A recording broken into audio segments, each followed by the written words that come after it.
Bem, nós abordamos os principais desafios com uma visão e um sentimento de que podemos superar todos eles. Porque temos um mercado forte, com empresas sólidas e empreendedores que acreditam que podemos retomar e acelerar o desenvolvimento. Por isso, já na sequência, eu quero chamar o painel que vai falar do que todos estamos buscando, o caminho para a recuperação econômica. E para este debate, eu tenho a satisfação de convidar Carlos Wolz, sócio fundador da Capital Investimentos, Thiago Berriel, estrategista-chefe da BTG Pactual Asset Management, José Carlos Carvalho, sócio da 20 Partners, e como moderadora, Stephanie Birman, sócia e estrategista do BTG Pactual. Bom debate.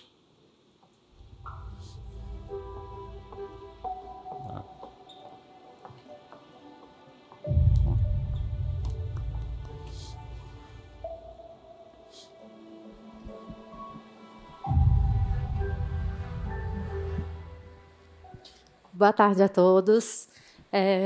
Acho que para começar esse debate, né, vamos começar falando de crescimento, que afinal é o tema aqui do nosso debate, né? Se a gente olhar nos últimos meses, até a gente vê aí uma tendência de revisão para baixo nas projeções de crescimento para 2021 e 2022. Né? 2021 já está em torno de 5%, se a gente olhar o relatório Focus, 2022 já está em 1,5%. E é interessante que quando a gente olha, faz uma comparação, por exemplo, com os países da América Latina, o Brasil teve uma queda menor do que os países da América Latina em 2020, né, caiu 4%, os outros caíram mais. Esse ano vai ter um crescimento razoável, em torno de 5%. E aí, quando a gente olha o nível do PIB, né, compara com o pré-crise, né, pré-pandemia, a gente vê que, por exemplo, em 2022, 2023, embora o Brasil tenha tido essa queda menor no ano passado, o nível dele ainda vai estar abaixo, por exemplo, do Chile, da Colômbia, só vai estar acima do México, né? Então, tem aí uma perspectiva de um crescimento menor. Tem a questão da taxa de juros, tem questões de curto prazo, como a falta de peças, né, para a indústria. E eu queria começar com você. Zé Carlos, queria entender um pouco assim, o que explica um pouco esse crescimento e, no final das contas, assim, para frente, passando esse ano de 2022, que tem alguns pontos mais específicos, a gente vai ter essa retomada de um crescimento mais alto. Como é que você está avaliando esse cenário? Bem, obrigado, Stephanie, obrigado, BTG, pelo convite. É um prazer estar aqui com vocês e vou ser sincero, se eu soubesse que o dia ia ser hoje, eu não aceitava o convite, não, porque está difícil.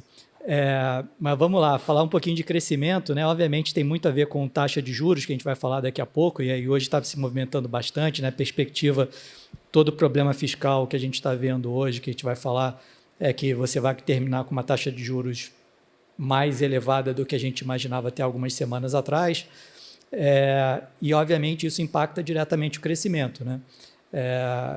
Então, como você falou, em 2022 vai ser um ano desafiador, né? A gente vê o crescimento aí caindo pela metade, a gente até não está tanto na ponta pessimista, embora tenha que revisar os números para baixo por causa dessa alta de juros, né? Mas a gente vê, assim, vou enfatizar aqui até para o debate aqui, né, a gente vê alguns pontos assim, positivos assim, que podem ajudar na retomada do crescimento. Então, por exemplo, esse ano, né, a gente esquece um pouco, mas a gente está vivendo uma tremenda contração fiscal. Né? O déficit primário no ano passado foi 10% do PIB. Esse ano vai acabar perto de 1% de déficit. Então, está tendo uma contração de 9 pontos. Né? E a gente sabe que no ano que vem, infelizmente, né, a gente vai ter uma expansão da parte fiscal, né? O teto vai subir mais ou menos 1% do PIB, e estados e municípios, né, que é um negócio meio curioso, acumularam 1% de superávit primário, que obviamente eles vão gastar no ano que vem. Então, o fiscal vira expansionista no ano que vem. Então, esse é um ponto interessante para a gente ter na cabeça. A parte de agricultura, né, também, né, se a gente olhar, são coisas menos relacionadas, né, o preço ainda está muito atrativo, a gente acabou de saber agora, né, pelas consultorias e pela Conab, né, a área plantada está subindo 4% esse ano, né, então provavelmente ele vai ter uma safra boa também no ano que vem, isso também ajuda. E uma coisa que, assim, que eu acho bem interessante e curiosa é a parte de investimento. Né, investimento subiu bastante no Brasil, a gente voltou para o patamar de 20% do PIB, né? E quando você olha, assim, esse número é trimestral, demora um pouco a sair, mas se você olhar os dados do IPEA, a gente acompanha muito as vendas de caminhão, porque é um lead indicator para investimento, né? Venda de carro está caindo, mas venda de caminhão bate recorde todo todo mês. Então, a gente acha que o investimento está subindo. Lá na 20, né, a gente tem uma área de investimento em infraestrutura, a gente participa de vários leilões, né, a gente vê bastante interesse. Né, assim, é de conhecimento de todo mundo, saiu no jornal, né, o leilão da SEDAI, né, saiu com preços, taxas de retorno muito apertadas. Assim, né, então, mostra, curiosamente, um interesse aí de investir no Brasil. Então, assim, eu acho que tem alguns pontos favoráveis. Também o mercado de trabalho no Brasil, que começou a retomada, os dados da PNAD não mostravam essa melhora, agora você começa a ver, né, apesar da alta de inflação, né, a massa salarial real está subindo. Se o salário real está caindo, como é que a massa salarial está subindo? Porque você está agregando mais pessoas no mercado de trabalho que está compensando esse efeito. Então, acho que tem uns efeitos positivos, assim, compensando essa questão da alta de juros, mas mesmo assim, obviamente, o crescimento em 22 vai ser menos da metade do que a gente está vendo esse ano daqui. Né? E no futuro, né, eu só consigo ver, né, e esperar que, de fato, esse aumento do investimento persista. Né? Porque, se de fato persistir, você começa a ver os efeitos aí defasados do investimento, né, de aumento da capacidade. Né? Isso aí pode ser um pouco de esperança de ver um crescimento um pouco maior. Mas, de novo, estou falando um pouco maior. Né? Nosso histórico de crescimento é 2,5%. Se a gente está falando de subir aí para 3%, talvez seja demais nessa visão otimista. Mas, enfim, vamos ver aí onde que para essa taxa de juros. Mas acho que é o máximo de pessimismo, de otimismo que eu consigo falar. Muito bem. Carlos, tem alguma visão para complementar? Concorda com essa visão? É um pouco mais otimista, vamos dizer assim, para frente, pelo menos para o curto prazo? Bom dia a todos. É um prazer estar aqui. É muito bom estar próximo dos nossos parceiros. Enfim, sinto honrado aí pelo convite. Eu acho que, para começar, assim, deixa eu dizer que eu não sou economista, né? Então, assim, não vou conseguir fazer o mesmo tipo de abertura que os meus dois colegas aqui. Então, ouçam eles. Mas, numa visão mais de equilíbrio, para quem olha um pouco para esse lado macro, a gente está com uma inflação bem alta, a gente está com uma inflação de serviços que no começo do ano que vem deve vir alta, assim, acho que a educação vai vir bastante alta, vai imprimir Então, eu acho que a gente vai precisar de alguma desaceleração para essa retomada. Então, a gente está num ponto macroeconômico de muito cuidado. É um ponto onde, tipicamente, o Brasil usou políticas de estabilização, não políticas de aceleração do crescimento. Se você tentar, nesse momento, fazer políticas de aceleração do crescimento, você tem a chance grande de ter um problema maior. Né? Então, assim, um momento de freio de arrumação. E esse freio de arrumação, ele preferencialmente deveria vir pelo fiscal e não pela política monetária. Se a gente vê o que aconteceu na época da Dilma, quando ela tentou, ao mesmo tempo, acelerar o fiscal, subindo os juros, a gente teve, na realidade, uma piora da dívida, tanto pelo efeito do estoque, onde você passa a pagar muito mais caro, quanto pelo gasto. Né? E hoje, a gente já teve, nas nossas contas, o Brasil, nos últimos anos todos, teve um déficit estrutural aí de uns 2% do PIB, a dívida subindo, e a gente está indo para 3% nas nossas contas, já contando com o que foi anunciado. E aí, com 6 anos de teto, a gente não cumpriu o teto com coisas assim, com tratamentos diversos para pandemia e agora, enfim, mudar indexador em 3. Né? Então, o teto não é mais um instrumento de estabilização. E ao você não ter um instrumento de estabilização, o que acontece é que você tem que voltar para uma política que, na realidade, ela é mais restritiva para coordenar as expectativas. Ela não é menos. O teto, na realidade, é uma política para você poder fazer ajuste fiscal gradualmente. Se você abandonar o teto, a única maneira de você estabilizar a confiança na dívida é você controlar na boca do caixa. Ou seja, você fazer o que o governo Fernando Henrique fez, o que o governo Lula fez, Lula 1, que é melhorar o primário rapidamente. Né? Então, minar a credibilidade do teto tem um efeito, na realidade, de piorar o mercado até que você tenha uma reação contrária na parte dos gastos, que você reverta isso. Tá? Então, eu tenho um pouco de medo da gente estar entrando nessa dinâmica, e a parte macro limitar, digamos assim, todas as questões microeconômicas que foram levantadas aí.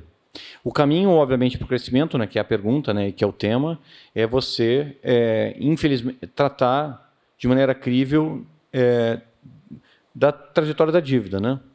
Então, seja subindo imposto, que é uma decisão da sociedade, é muito desagradável, mas se você quiser aumentar gasto, dado que você está com déficit, é a única solução que estabiliza, ou você aceitando cortar gasto, que não é a direção que a gente está indo agora. O Carlos, né, só para colocar, trouxe um ponto importante que, no fundo, é o assunto da semana, né? Essa semana sendo discutido aí como viabilizar um aumento dos gastos sociais, né?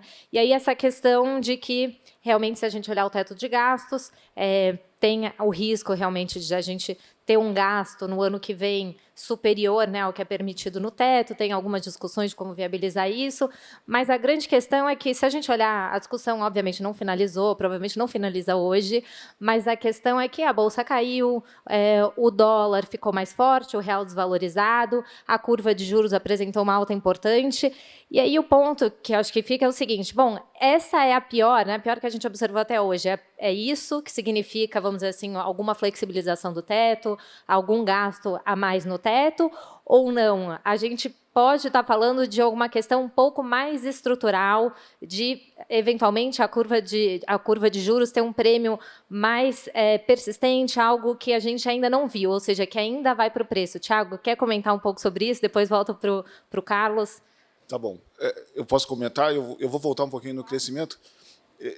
Eu vou tentar ficar entre o Zé Carlos e o Carlos, mas eu acho que eu tendo bastante mais para a visão do Carlos, no sentido de que o que a gente tem visto aqui, assim, de um lado, a gente tem realmente uma agenda de concessões, toda a agenda de infraestrutura, saneamento, que deveria puxar investimento e em contrapartida a isso, o que a gente tem visto nos últimos meses e mais intensamente nos últimos dias é um aumento muito grande de incerteza fiscal numa conjuntura já inflacionária, então a gente já vinha tendo que fazer revisões relevantes sobre o tamanho do ciclo, sobre quanto a gente teria de juro real ano que vem, ao longo do ano que vem, ou de taxa terminal desse ciclo.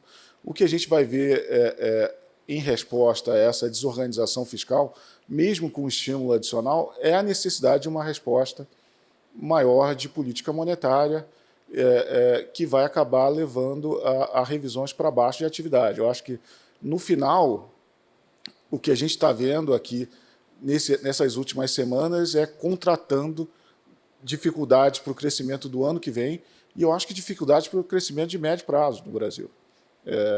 Então, eu acho que é importante a gente ter essa discussão. Então, eu sigo hoje mais pessimista do que eu estava 2 dias atrás com o crescimento do Brasil do ano que vem. Sobre a questão estrutural, assim, quais são as implicações estruturais dessa mudança fiscal? Tá? A gente está essa discussão vem há muito tempo. A gente tem ainda incertezas importantes sobre o que vai ser colocado como novo framework, sobre o que vai ser colocado de exceção ao teto dos gastos. Mas acho que o princípio básico parece estar bem claro. Existe uma vontade política de aumentar gastos no ano que vem. Essa vontade política de aumentar determinados gastos, que podem ser meritórios ou não, ela não vem acompanhada de uma vontade de aumentar impostos ou deslocar outros gastos. E, para isso, fazem ajustes na regra do teto, que são casuísticas. Não são mudanças bem pensadas de maneira ex ante, que são meritórias. O esforço temos que gastar, vou procurar uma discussão meritória ex post que encaixe nessa história, que é a história da indexação, ou vou dar um waiver, um one-off.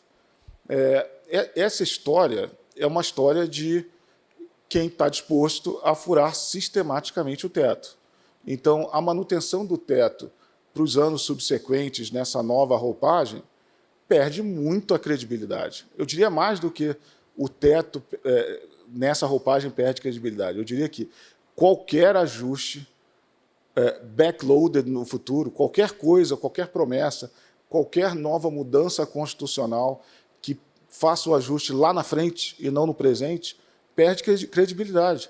Então, assim, você fez essa política que parecia fazer todo sentido em 2016, 2017, quando implementou o teto, você, na saída de uma recessão, prometeu fazer pouco ajuste no presente e muito no futuro, colocou na lei máxima do país, uma emenda constitucional, para que tivesse dificuldade de ser rompido, e 6 anos depois a gente rompeu algumas vezes. Está certo, teve a pandemia, mas agora a gente não está na pandemia, a gente está no processo de recuperação econômica, o teto não está sendo disciplinador da discussão de gastos. Então, isso é uma mudança séria. Provavelmente, se a gente levar ao cabo qualquer uma dessas mudanças, a gente perde essa âncora fiscal sem colocar nada no lugar. Então, eu acho que as consequências dessa mudança são consequências estruturais e a gente deveria ver isso em alguns lugares. Eu acho que o principal é uma abertura de prêmio de risco em geral e a gente deveria começar a pensar de maneira calma, não assodado, não sem saber o tamanho do problema, mas isso vai afetar... eu acho que tem algumas mudanças no governo Temer que permitiram essa mudança de juro neutra que a gente viu. Tá? Eu lembro quando a gente entrou no Banco Central em 2016, a discussão de taxa neutra era 6, 5,5, 5, foi migrando para 4,5, quando eu saí era 3. 3,5 e 3. E eu acho que você teve alguns componentes que explicaram essa mudança. Eu acho que o principal foi o teto de gastos. A gente colocou uma âncora fiscal na mesa. Eu acho que o segundo foi a recuperação da credibilidade do Banco Central, ancorar as expectativas, que também passa por um momento complicado. Diminuição do parafiscal. E a terceira, estava com 3 dedinhos aqui, era a diminuição do parafiscal e a discussão do BNDES, TJLP para TLP. A gente está perdendo uma, a outra está em perigo. Eu estou esperando o que vai acontecer com a terceira. Então, assim, é uma mudança estrutural que vai ter impactos sobre discussão de taxa de juro neutra, sobre prêmios, eu acho que impactos permanentes. Acho que um ponto interessante que você colocou é que quando você entrou era 6%, 5,5% e virou 3%. Ou seja, se a gente voltar para esse caminho, a gente pode discutir. É sempre difícil, porque isso demora muito para acontecer, né? Mas se a gente passa a discutir um juro real mais elevado, é um pouco da política monetária. Antes a gente fala, não, os juros vai para 6,5%, vai para 9,5%. E agora vai para quanto, Carlos? Olhando essa... Pode. Um pequeno detalhe. Quando a gente discute o Brasil, a gente fala assim, não, mas agora o Brasil é diferente, as coisas mudaram. Muita gente fala assim, agora a gente tem as expectativas de inflação ancoradas, agora a gente tem uma taxa de juro neutra menor. É importante a gente ter claro na cabeça que isso não são parâmetros estruturais da economia. Isso tudo depende das decisões de política econômica que a gente toma no dia a dia. Então, não tem nada escrito na pedra. Como a gente teve a melhora nos últimos 3, 4 anos, a gente pode ter uma piora se as decisões forem erradas.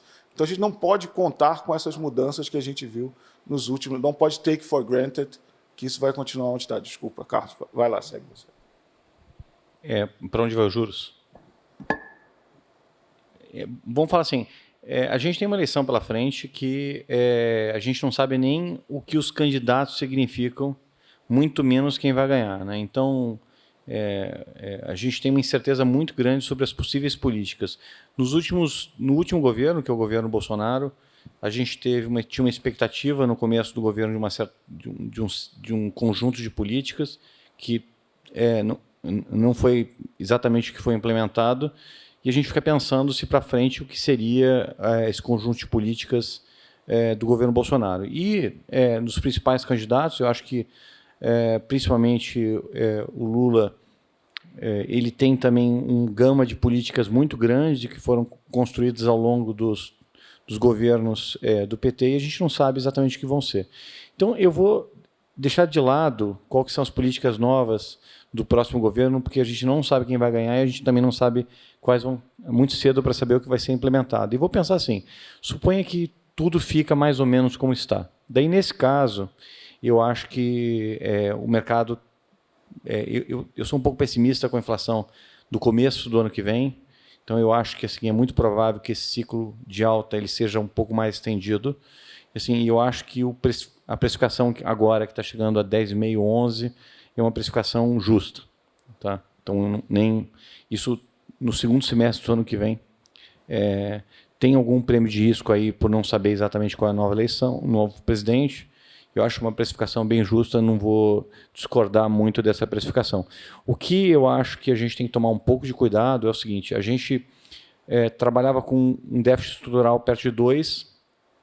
Quando o Brasil piorava, em nenhum momento o governo, nos últimos anos, falou em apertar o fiscal como uma resposta. Então, isso acaba jogando para a política monetária todo o ônus de fazer qualquer tipo de ajuste. E daí, nesse momento, você realmente, se tiver um problema de estabilização, se acontecer qualquer acidente no mundo, se a gente tiver uma desaceleração, se você jogar para a política monetária, o câmbio explode, e você joga para a política monetária esse ônus, é uma política muito ineficiente, né? Então, no segundo semestre do ano passado, eu fiquei muito decepcionado com a resposta, na época, do governo à desvalorização cambial da época, a abertura dos títulos públicos que estavam abrindo bem, até os títulos públicos em LFT. Não teve nenhuma resposta que falasse um pouco da trajetória de dívida, do déficit. Quais os planos para fechar isso no médio prazo?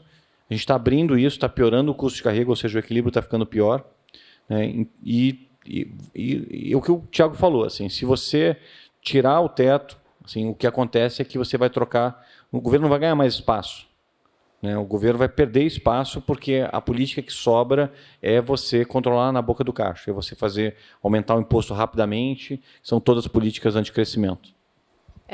Acho que o Meirelles, enfim, falava um pouco sobre isso, né? No fundo, o teto de gastos te dava permissão até para gastar mais, no sentido que teria mais crescimento, etc., lá na frente. Ou para taxar menos. Eu acho que a grande questão, assim, a gente teve queda de arrecadação em relação ao PIB no Brasil, principalmente em função de decisão judicial. Né, assim, então, a arrecadação em relação ao PIB no Brasil, ela caiu. Né? Então, é extremamente impopular falar isso, mas, assim, se você não quer gastar menos, tem que taxar mais. Não tem jeito. E assim, parece ser palavrão isso. E como o Thiago falou, parece que é tudo mágica, né? Assim, nada custa, né? Você faz novos gastos, não corta nada, ninguém paga a conta, isso não vai funcionar. Acho que um ponto também para pensar, se a gente olhar para a projeção do Banco Central, porque tem Copom semana que vem, a projeção dele estaria hoje, né, mais próxima de 3,9%, 4%, eventualmente, na última reunião era 3,7%. O que sugere que aquele ciclo, enfim, ou o próprio ciclo que está no Focus, que é mais próximo de 9%, ou se a gente usar até o ciclo dos analistas, 9,5%, 10%, parece que já não é mais suficiente para trazer essa inflação para a meta, olhando a futura, provável, vamos dizer assim, projeção do Banco Central, como eu falei, alguma coisa mais próximo de 3,9% ou 4%. Dado isso, se ele precisa ir para uma taxa de 10,5%, 11%, como o Carlos colocou, e pensando que, se ele mantiver, por exemplo, o ritmo, né, de alta em 100 pontos base, ele teria provavelmente passar a reunião de março. Né? E aí uma alta de juros em abril já praticamente não tem efeito para a inflação do ano que vem, que no fundo é o que o Banco Central tem como objetivo hoje, é trazer a inflação de 2022. Né? O Fábio Kantiuk deixou isso bem claro. Dado esse cenário, parece razoável acelerar o ritmo de alta na reunião da semana que vem? Zé Carlos, como você está vendo isso? Vamos lá. Assim, só complementando, não, assim, confirmando assim, o que o Thiago e o Carlos falaram, assim, eu acho que o presidente do Banco Central, no discurso de posse dele, devia falar assim, cara, o Banco Central não escolhe os juros, o Tesouro é que escolhe, a gente só segue o caminho. E eu acho que isso ficou bem evidente, apesar de parecer assim, meio bravata, uma coisa meio aberta, mas ficou evidente em 2020, né, quando o Carlos falou aqui, que o Banco Central botou o juro em 2%, mas o déficit do Tesouro era tão grande, tinha tanto leilão, né, que os papéis estavam saindo a 7%, 8%. Né? Então, quem escolhe os juros de fato é o Tesouro Nacional. Tem muito déficit, vai ter muita colocação de papel, daí vai ter juro mais alto. O Banco Central só brinca ali com a parte curta, subindo e descendo. E faz um teatro grande, que a Stephanie falou aqui, a gente acompanha no detalhe, assim, o focus, a previsão, o modelo do Banco Central, mas no fundo ele está meio acompanhando aonde o vento está batendo. E onde o vento está batendo é justamente na parte fiscal. Então, se vai ter mais déficit, vai ter mais dívida, vai ter mais colocação no mercado, vai ter mais juros, né? Então, esse é o bottom line. E o Banco Central vai seguir atrás. Então, as informações que a gente teve nos últimos dias dizem isso, né? Então, o Banco Central está abrindo, o Tesouro, o governo está abrindo mão de um instrumento importante de ancorar expectativas, que era o teto de gastos, né? Provavelmente vai ter mais déficit, vai ter mais leilão, o juro vai subir, ponto, entendeu? Agora, o Banco Central vai ter que contar uma historinha como é que chega lá, e a historinha é essa que a Stephanie está falando, né? Provavelmente, né, a inflação vai ser mais alta, vai ter que revisar, o dólar subiu, tudo mais, vai colocar lá e vai ter um número mais alto nas previsões do modelo do Banco Central e, portanto, a taxa terminal vai ser mais elevada. O problema da taxa terminal, né, na última reunião do Macro Day do BTG, né, o Roberto Campos falou que ele estava num ritmo de 100 basis points e não seriam pequenos distúrbios que tirariam ele desse caminho. De fato, naquele dia tinha saído, ou dias atrás, tinha saído um IPCA 0,10 a mais do que o esperado. De fato, um IPCA de 0,10 a mais do esperado é um pequeno distúrbio, né? Mas agora, o fim, né,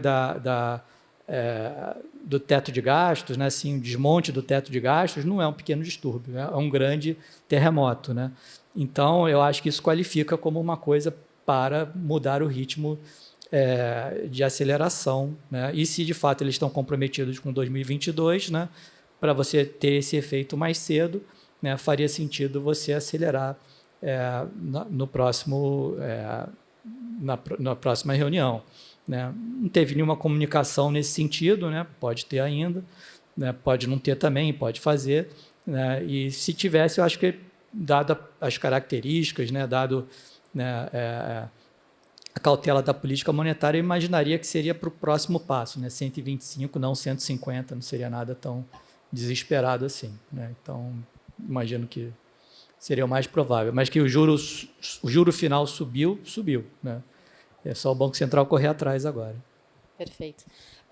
Tiago, pensando aqui um pouco assim nesses juros de, vamos dizer, 11%, será que no último Macro Day, enfim, a gente já teve alguns debates e a gente sempre colocou que o risco, na verdade, de dominância fiscal, o Luiz já conversou bastante, você também já deu sua opinião, não é que o risco era baixo, mas que a gente esteve longe, vamos dizer assim, da dominância fiscal. Será que, se os juros realmente atingirem esse patamar novamente, a gente vai chegar mais perto? É um risco hoje para o cenário, essa questão da dominância fiscal com os juros mais elevados, ou é algo temporário, né? A inflação está alta, os juros precisam subir, em algum momento ele volta para algo mais próximo do equilíbrio? Eu acho que... Então, vamos lá. Eu acho que o risco de dominância fiscal ele não aumentou pela necessidade da gente ter um juro alto. Ele aumentou porque a gente perdeu a âncora fiscal. Então, assim, para qualquer nível de juros, ficou mais perigoso. Se você aprender que o teu juro que desinflaciona, o teu juro neutro, é também muito mais alto, a sua necessidade de ter um primário que estabiliza a dívida fica maior, que é o ponto que o Carlos levantou aqui. Então, assim, se a gente parar para pensar e levar em consideração os próximos eventos, assim, acho que o ponto que a gente fez no último Macro Day era que a gente passou, pelo menos o ponto que eu fiz, era que a gente passou por uma crise fiscal muito violenta em 2020. A gente viu projeções do PIB, projeções da dívida PIB acelerando para níveis nunca antes vistos, e a gente não teve nenhum cheiro, nenhuma fumaça de que a gente estaria vivendo dominância fiscal. Então, a gente teria aprendido que é um espaço um pouco maior do que se imaginava. Agora, você consegue racionalizar isso porque era um evento muito particular, em que você teve um waiver ali do teto de gastos e que as pessoas acreditavam, de alguma forma, que você voltaria para a normalidade no final da pandemia. Se a gente não voltar e se a gente não tiver nenhuma âncora de volta, aí é esperado que isso possa entrar de novo na discussão, a questão da dominância. O ponto é assim, existem... para você ter uma política monetária efetiva, você precisa ter algum respaldo fiscal. Não tem jeito. Então, se a gente realmente perder essa âncora, esse pilar que sustenta, dá uma perspectiva de solvência e não colocar nada no lugar, a nossa política monetária vai ficar menos efetiva para controlar a inflação. Não, acho que é isso. Acho que esse tema volta enquanto a gente não tiver uma âncora fiscal independente do tamanho do ciclo. Tá? Ok, depende muito menos do nível, mas sim dessa âncora, né? O esforço. A gente pode até estar com juros mais altos, mas se tiver um esforço, de fato... A coisa mais efetiva é assim, se você subir os juros e fizer um ajuste fiscal junto, que já foi usado várias vezes no Brasil, em outros países, assim, vamos lá, 3% do PIB é um problemaço assim, de ajuste? É claro que não, né? Assim, vamos lá, assim, 3% do PIB, os países fazem a todos os momentos, se pegar a gama de países assim, tem que ter vontade de fazer só. Se é o problema de, assim, você vai pegar um país que paga um juro real de 5%, tem um problema de 3%, é um país barato ou caro? Depende, né? Se você acha que a direção toda é para piorar, daí assim, ele pode ser um país caro, mas se você trabalhar com um país, por exemplo, que tem vontade de corrigir esse 3%, é barato. Assim, pagar, hoje em dia, os Estados Unidos, o juro longo é negativo real em 1%. Né? Então, vai atrair capital, esse juro de 5%. Né? Basta não fazer as políticas diametralmente erradas do que você precisa no momento. Certo? Você vai atrair capital, você tem que entender que você tem que fazer política de estabilização. Então, é meio engraçado você falar enfim, da política monetária perder eficiência, ou seja, uma dominância fiscal, com esse nível, digamos assim, de desequilíbrio de médio prazo, que não é enorme. Na Grécia, quando você está com 10%, né, e sua dívida está crescendo 10% ao ano, ou em Portugal, que também enfrentou um problema que teve que cortar a pensão, aí você está falando de um problema, de fato, de dominância, onde você, enfim, assim, onde você realmente está totalmente fora do equilíbrio e assim, a sua dívida vai sair do controle e tal. Quando você tem essa magnitude de problema que o Brasil tem, o Brasil não tem um problema gigante, né? O Brasil tem pouca vontade de resolver. Sim. E aí, pensando assim, né, a gente falou muito sobre o Brasil e os desafios que a gente tem, e aí olhando um pouco só para o cenário externo, para tentar ver também o impacto aqui, se a gente olhar lá fora, nas economias, por exemplo, do G10, a gente vê que Noruega subiu juros, o Reino Unido deve subir agora no curto prazo, então a gente tem várias economias ou já subindo juros ou indicando, enfim, que o farão. Apenas a Europa, vamos dizer assim, né, o Banco Central Europeu e o Japão é que estão fora disso. Se a gente olhar para os Estados Unidos, se assemelha muito mais às economias que estão na direção, pelo menos assim, né, de subir os juros. E aí, se a gente olhar para a curva de juros americana, precifica, acho que um pouco menos de 2 altas por ano que vem, está vindo um pouco mais para frente, uma alta meados do ano que vem. Para 2023, a gente vê em torno de 3 altas. Assim, na avaliação de vocês, até Zé Carlos, faz sentido essa precificação? Assim, o risco, no fundo, é que a gente vai ver o Banco Central americano subindo antes, né, por conta dos problemas inflacionários, né, todos os bancos centrais, basicamente, reagindo a isso, ou não? O FED do Banco Central americano é aquele que vai esperar a inflação subir ainda mais, etc. Então, parece um pouco exagerado.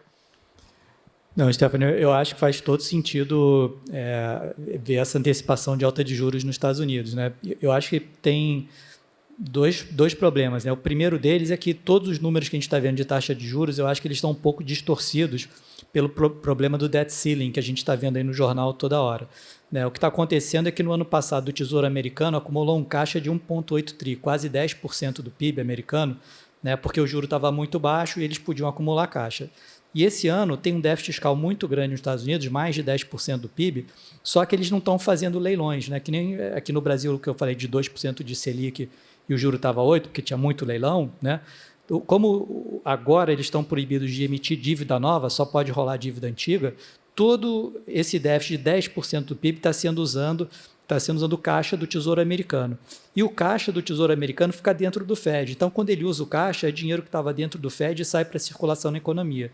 Isso são 170 bi por mês. E o FED está fazendo o QE de 120 bi por mês. Então, está tendo uma injeção de dinheiro na economia de 300 bi por mês. Quando você olha no Fed, né, tem o reverse repo, que em geral é perto de zero, assim, e o Fed está absorvendo no reverse repo 1,4 trilhão, né, que é dinheiro, quase 7% do PIB, que está parado, rendendo 0,05, né, com liquidez diária. Então, o mercado está extremamente líquido e isso está influenciando essas taxas de juros, porque não tem leilão, um lado, e o segundo, porque tem muito dinheiro parado. Agora, quando você vir na tela assim, resolver o problema do debt ceiling, vai ter duas questões. Primeiro, o Tesouro vai financiar todo o déficit dele, né, emitindo 170 bi por mês, e a Yellen falou que ela quer ter um caixa de 800 bi. Então, ela vai ter que emitir, além dos 170 bi de déficit, mais uns 100, 200 por mês.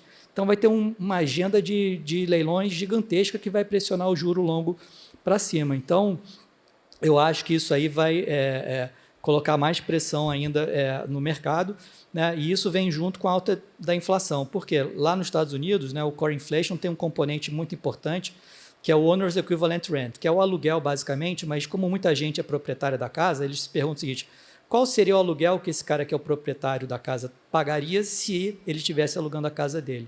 Que é basicamente a taxa da hipoteca vezes uma média móvel do preço das casas. O preço das casas está subindo 20%, os aluguéis estão subindo 12%. E esse Owner's Equivalent Rent, como ele é uma média móvel, ele vai indo devagarinho, mas ele está indo para esse caminho aí que a gente falou, 12% de alta.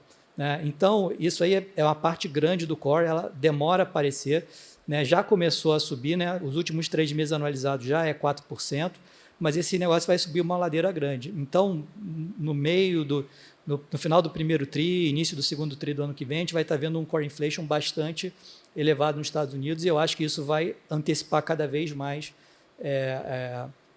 a necessidade do Fed começar a subir os juros. Então, por isso que antes a gente estava falando, não, ele para o taper no meio do ano, fica 6 meses parado e começa a subir só no final de 22, e agora a gente está fazendo pensando uma coisa parecida com a Inglaterra, que você falou.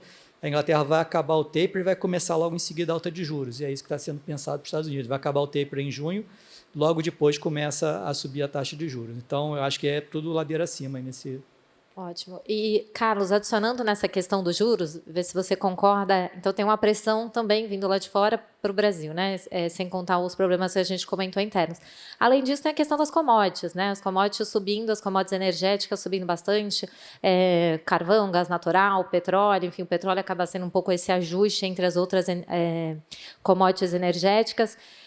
A avaliação de vocês é que esse problema, por exemplo, também das commodities, ele deve se resolver, ou esse também vai ser mais uma fonte de pressão, né? A gente estava hoje fazendo a conta ali da gasolina, acho que pode subir esse ano bastante. É mais uma fonte de pressão inflacionária, então a gente tem os juros lá fora, essa questão das commodities. Como é que você está vendo isso? Bom, em termos de alocação, a questão das commodities é uma das mais interessantes, né? Porque você está tendo um surto inflacionário hoje que... E por alocação eu quero dizer, assim, como gestor, né, escolher assim, quais são os riscos que valem a pena e rentabilizar o dinheiro dos clientes. Porque hoje você tem uma perspectiva, olhando para trás, uma alta enorme de commodities que está batendo nos índices de inflação no mundo inteiro, inclusive aqui, mas também nos desenvolvidos, né? Aqui é duplamente, porque teve a desvalorização do câmbio em cima ainda. E as empresas de commodities, elas são precificadas como se as commodities todas fossem voltar. Então, uma das duas coisas vai acontecer, né? Ou você vai ter um alívio inflacionário forte no mundo, ou você vai ter uma valorização muito grande das empresas de commodities, porque elas estão precificando uma volta relativamente rápida para o custo marginal de equilíbrio, né? Tem uma outra interpretação, é que as empresas de commodities elas estão precificando um fim do ciclo econômico muito rápido, que é um pouco da gente estar falando assim, olha só, vai dar tanta inflação que o Fed vai ter que interromper o ciclo muito, muito rápido, e daí você vai ter uma crise e as commodities vão lá para baixo, etc. Mas também não está precificado, né? Oi? Também não está precificado, né? Também não está precificado na curva de juros, né? Então, assim, eu vejo um conundro gigante nesse mercado, assim, que você resolve, na minha opinião, assim, para tentar ganhar dinheiro para os clientes, tomando um pouco a parte curta, né, que comprando um pouco as empresas de commodities, porque está precificado uma desaceleração bastante forte, né, olhando um pouco para esse cenário, né, e ficando cauteloso na parte macro em função da parte da desaceleração econômica forte, né, que está acontecendo. Mas eu acho que a questão das commodities se sustentarem, né, com essas precificações diferentes, né? Por um lado, os balanços de oferta e demanda de grande parte das commodities estão super apertados, ou seja, falta produção, que é uma coisa comum em final de ciclo econômico e que normalmente favorece não só as empresas de commodities, como países emergentes como o Brasil.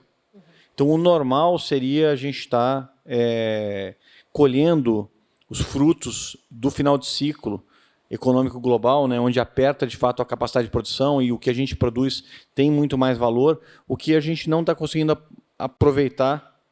Eu acho que, em parte, por causa da confusão que aconteceu com o Covid, esse desligamento da produção e volta gerou um processo de demanda totalmente desequilibrado. Hoje, no mundo, tem restrição de oferta, ou seja, se você tivesse mais commodities, hoje em dia, provavelmente você teria mais aumento de produção ainda, né? Menos inflação, mas mais crescimento econômico ainda, né? E, falando bem francamente, eu não sei. Tá? O normal, se a gente tivesse, por exemplo, a gente teve um sudden stop e uma volta. Então, é muito difícil ler qual o real tamanho do crescimento econômico que a gente tem hoje. Hoje a gente tem restrição de chip, não consegue saber qual é a real demanda por automóvel no mundo. Então, essa leitura de se a gente está...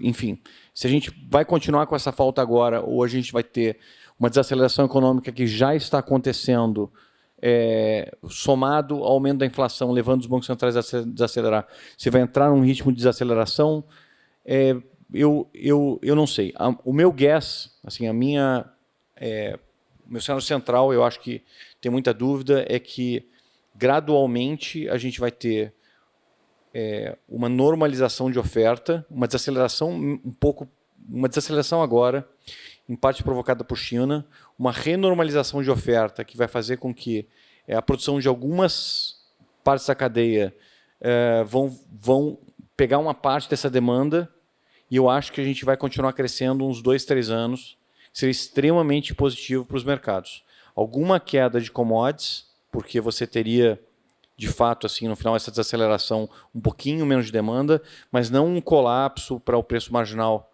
de produção, que é o que está precificado. Esse é o meu cenário central. Quão confiante eu estou nesse cenário central? Não muito. Acho que está bem difícil de ler. Mas eu acho que, dado o prêmio, que é enorme, dá para ter um pouco de alocação nesse cenário central. Acho que o ponto que você trouxe, no fundo, é uma normalização de todos esses problemas, uma normalização gradual, né, que dá tempo também das economias emergentes eventualmente surfarem um pouco essa história das commodities. No fundo, isso. Agora, trazendo um pouco para o cenário, assim, esse preço de commodities elevado, a discussão que a gente sempre tem é que o Brasil, a gente vê os termos de troca, preço de exportação sobre importação super elevado, e o câmbio não acompanhou. Isso, até o Banco Central mostra um slide que não foi só no Brasil. Outros países produtores de commodities, né, outros emergentes, também estão observando esse descolamento, né, entre o preço de commodities e o câmbio. Tiago, você acha que isso tem a ver com uma questão do dólar, realmente? Algum fluxo que está indo para os Estados Unidos, porque é o país que está crescendo, é o país que tem tecnologia, ou não? Isso simplesmente a gente tem que olhar cada um dos países, cada um tem o seu problema local, vamos dizer assim, que acaba fazendo com que esses países, de fato, não surfem essa questão das commodities. Assim. O que explica esse real no final? É um bom debate. Acho que nas apresentações recentes do presidente, dos diretores do Banco Central, eles mostram um painel onde tem o câmbio, acho que, se não me engano, é o câmbio real com termos de troca de alguns países. E realmente tem uns gaps. O do Brasil é o maior, disparado.